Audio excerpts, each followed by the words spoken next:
Tis I, Super Tendo Boy, and as you can see, I'm in the front of a hostile mob base with some skeleton archers that don't look like they're going to exactly let me pass. So I'm gonna have to figure out some way to get past them.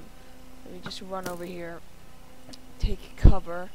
So I have my your eternal reward, or your blade of deceiving, as I've called it here.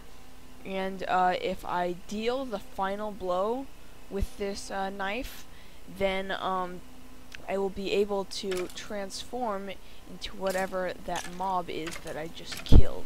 So if I go ahead and kill this lone skeleton here, as you can see, I've transformed into a skeleton. Now with this, as you can see, I am on fire, but these skeletons do not notice me whatsoever. And then when I go back over here, as you can see, it wore off, and I am back to a normal player. And so this, guys, is really useful. I know that's a rather short example right there, but here in just a second I'm going to demonstrate it a few more times in this little courtyard.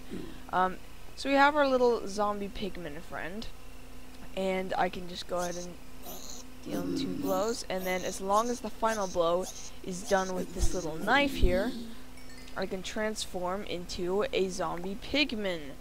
And what this will do is I should be able to avoid any zombie pigmen. So as you can see here, let me summon another zombie pigman, and then I will go ahead and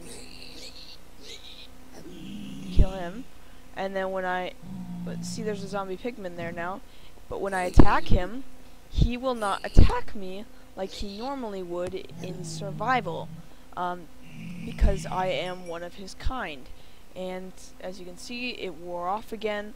Let me go ahead and spawn some zombies, and we'll go into game mode 2. Oh no, they're gonna kill me. Actually, I might actually die. Let me get rid of these baby zombies. Oh goodness. They're burning up! This is not how I planned it. Alright, hold on. So I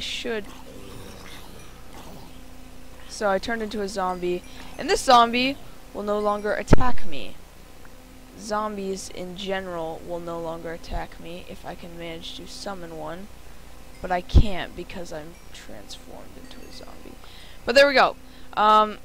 So that was my best demonstration I could do of this pretty awesome contraption. Now, when taking this on, I assumed that this would be a rather simple thing, test for a player who just killed a skeleton holding the knife, and then TP a skeleton to them while giving them invisibility.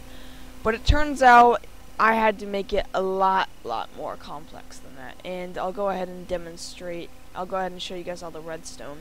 And for those of you guys that watch my adventure map series, you can actually see I'm in my adventure map world, and that's because this your eternal reward, or I'm calling it in my adventure map, your blade of deceiving, what it's going to do is it's going to allow you to turn into mobs, just as I showed you. But anyway, they are actually a type of spell in my magic system, which you guys can check out in my adventure map series. You can check out all the other spells, but this last one is not exactly a spell, it's more of a weapon. But if you couldn't tell, when I deal damage to mobs, you see I got those black particles, and that's because this little blade here, it takes wither mana, which is a type of mana in my magic system. Watch my last building an adventure map video if you want to see more about that. But yeah, it takes a certain amount of mana to do it, and it allows you to kill mobs and disguise yourselves as them. But the twist is, if I were to just kill the skeleton and deal the final blow with this knife here, then what would happen is skeletons would ignore me, but zombies would still try to kill me, and so would any other hostile mob. And say if I were to kill a zombie, zombies would ignore me, but skeletons would still shoot at me, and so would other hostile mobs. So I'm going to go down and I'm going to go ahead and show you guys how this contraption works. And now it's rather complicated, but the reason it's complicated is because I made it multiplayer friendly, and also it's very complicated. I forgot what my train of thought was there, but as you can see, zombie, skeleton, and zombie pigman, which are the only three types of mobs that currently in this system you can turn into. I could easily add probably endermen and creepers and spiders and stuff, but in my adventure map there won't be much use to turn into a spider or a creeper. It'll mainly be these three mobs, though you can add as many mobs as you want. For all I care, you could add every mob in Minecraft. But for those of you guys that don't watch my adventure map series, this is not all the redstone for this. This is for all of the different spells. Just this corner right here is for this specific spell. So how this works is we have a fill clock under here amongst all these command blocks, and what these here are doing, oh, not those, is they're going to set they're going to set players with a score of wither, with a wither score of 8, which means that my wither mana is full, so you guys don't need to worry about that. A score of zombie 1, which I will show you in a minute, and mob kills 1.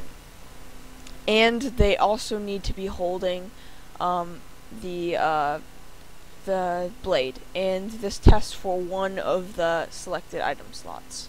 And doing this, it sets my scoreboard to zombie of 2.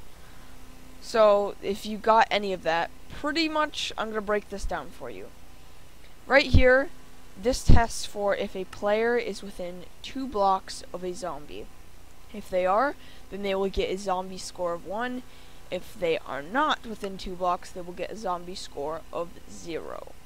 Now, that is very crucial to the system, that it detects when a mob is within so many blocks, and you have to use scoreboards for it. It very specifically needs that. And then, so if you have a score of zombie 1, meaning you're within 2 blocks of a zombie, you have full mana, and you got a score of mob kills 1, which meaning you have 1 mob kill, and if you have 1 mob kill, in this little thing, it tests for if you have 1, and then it sets it to 0. So whenever you kill a mob, you will get that score for, I think this would be 2 ticks, because this comparator has to detect it, and maybe if the fill clock is at a certain point, it might take 3 ticks or so, but it fairly quickly gets rid of your mob score. So as soon as you kill a mob, you get that score for a split second, and then it removes it. So any mob person that is within 2 blocks of a zombie and just killed that zombie, then it will set the zombie score to 2. And then what it does is it gives invisibility to all players with zombie score set to 2. And they also have a zombie, which is right up here, teleported to them constantly with this really fast fill clock. And this zombie right here, he is silent, he is invulnerable, and he has no AI. It has to have those 3. Well, you don't have to make him silent, but I thought it'd make more sense that if you're disguising as them, they wouldn't make a sound. And they're invulnerable, so they can't be killed. Anyway, so as you can see, score of zombie 3, and that means it will only teleport zombies with a score of 3 to the player. And that means we're gonna have to set the zombie score to 3 somehow, and I'll show you how just in a minute. But anyway, it teleports them to that. And then after that happens, what it's going to do is it's going to spawn a squid on this pressure plate, which just acts as a really, really long clock. It detects until the squid dies. The squid also has resistance. So I'll go ahead and just activate that. So as you can see, squid of resistance. This is pretty much just to avoid really, really long repeater clocks, because those are really crude and I just don't like having that because it can be laggy on servers sometimes. But anyway, so as you can see, this zombie was killed and a new one is spawned, and that's because when it detects that the squid has died, what it will do is it will summon the zombie that it has no AI, is silent, and is invulnerable. And then after it summons it, actually at the same time what it's doing is it is killing all zombies with a score of 3, so the zombie that's being teleported to you is killed, and then it removes your wither mana, taking your wither mana away, so that means you're out of wither mana. And then what it does is it sets all players, after it summons this zombie up here, it is setting this zombie a scoreboard stat of 3. And actually, since I glitched this, we actually have 2 zombies here, which shouldn't mess up the system too much. But anyway, so what this is doing is it's setting any zombies right here that have silent, no AI, and an invulnerable. They have a score of zombie to 3. And so that means this is the specific zombie and the only zombie that will be teleported to the invisible player. And then what it does is any zombies, or this is the skeletons, but let's see, did I do that wrong actually? Yes, I think so. Let's see. Let me double check. Yes, I did. Oh, yep, these are switched around. So this needs to be skeleton. Hold on. Sorry, I have really, really messy redstone. So this kind of stuff happens again. Trying to get better, but anyway. So what this is doing is any zombies within 20 blocks get a generic follow range attribute set to 16, which that's actually switched around because this should be 40, because zombies normally have a follow range of 40, and skeletons usually have a follow range of 16.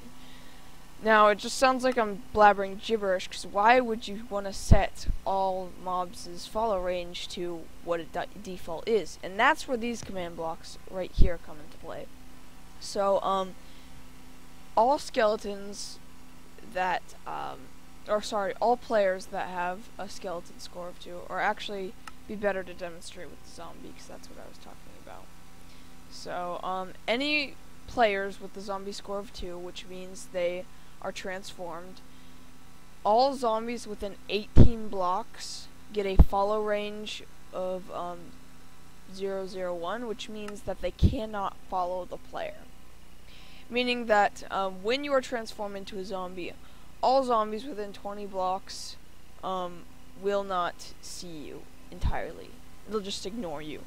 And then when this is over, what it will do is it will set it back to 40, so that now you're done being transformed into a zombie. It will set it back to 40 so they can attack you. And so that's pretty much what the zombie line is doing, and it does the exact same thing for the skeleton and the pigman.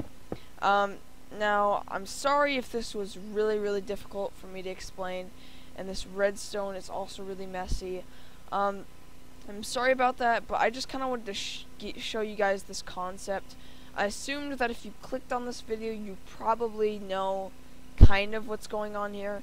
But if you really, really like this contraption and you have no idea what I just said, then put in the comments below for me to do a tutorial on it, and I will be sure to show you guys step by step how to make your eternal reward in vanilla Minecraft. So yeah, guys, I think that's about it for this long, lengthy, complicated, messy contraption video. But yeah, guys, thank you for watching!